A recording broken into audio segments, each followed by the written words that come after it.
Welcome once again, my friends, and thank you for stopping by to listen to an old storyteller. Today we have a story from the Bible, and the title of this story is Jonah and the Whale.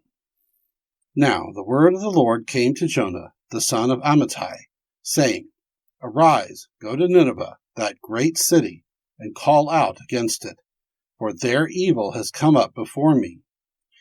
But Jonah rose to flee to Tarshish from the presence of the Lord. He went down to Joppa and found a ship going to Tarshish. So he paid the fare and went down into it, to go with them to Tarshish, away from the presence of the Lord.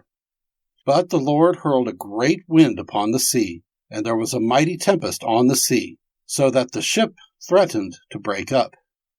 Then the mariners were afraid, and each cried out to his God. And they hurled the cargo that was in the ship into the sea to lighten it for them. But Jonah had gone down into the inner part of the ship and had lain down and was fast asleep. So the captain came and said to him, What do you mean, you sleeper? Arise, call out to your God. Perhaps the God will give a thought to us, that we may not perish. And they said to one another, Come, let us cast lots, that we may know on whose account this evil has come upon us. So they cast lots, and the lot fell on Jonah. Then they said to him, Tell us on whose account this evil has come upon us. What is your occupation, and where do you come from? What is your country, and of what people are you? And he said to them, I am a Hebrew, and I fear the Lord, the God of heaven, who made the sea and the dry land. Then the men were exceedingly afraid, and said to him, What is this that you have done? For the men knew that he was fleeing from the presence of the Lord, because he had told them.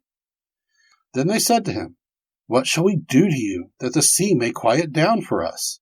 For the sea grew more and more tempestuous. He said to them, Pick me up and hurl me into the sea. Then the sea will quiet down for you, for I know it is because of me that this great tempest has come upon you. Nevertheless, the men rowed hard to get back to dry land, but they could not, for the sea grew more and more tempestuous against them. Therefore they called out to the Lord, O Lord, let us not perish for this man's life, and lay not on us innocent blood, for you, O Lord, have done as it pleased you.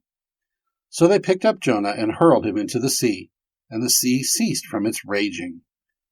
Then the men feared the Lord exceedingly, and they offered a sacrifice to the Lord, and made vows. And the Lord appointed a great fish to swallow up Jonah. And Jonah was in the belly of the fish 3 days and 3 nights. Then Jonah prayed to the Lord his God from the belly of the fish, saying, I called out to the Lord out of my distress, and he answered me. Out of the belly of Sheol I cried, and you heard my voice.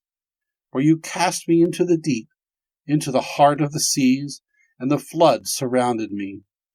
All your waves and your billows passed over me. Then I said, I am driven away from your sight. Yet I shall again look upon your holy temple.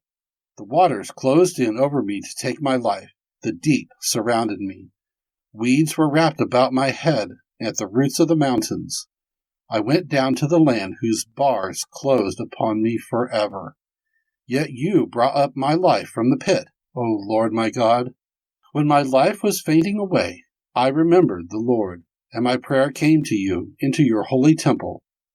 Those who pay regard to vain idols forsake their hope of steadfast love. But I, with the voice of thanksgiving, will sacrifice to you. For what I have vowed I will pay. Salvation belongs to the Lord. And the Lord spoke to the fish, and it vomited Jonah out upon the dry land. Thank you once again for listening to this story. If you enjoyed this story, please press that like button. Also, please help an old storyteller out by subscribing to my channel. The next story will be posted in a few days, so until then, may your story continue to be a good one.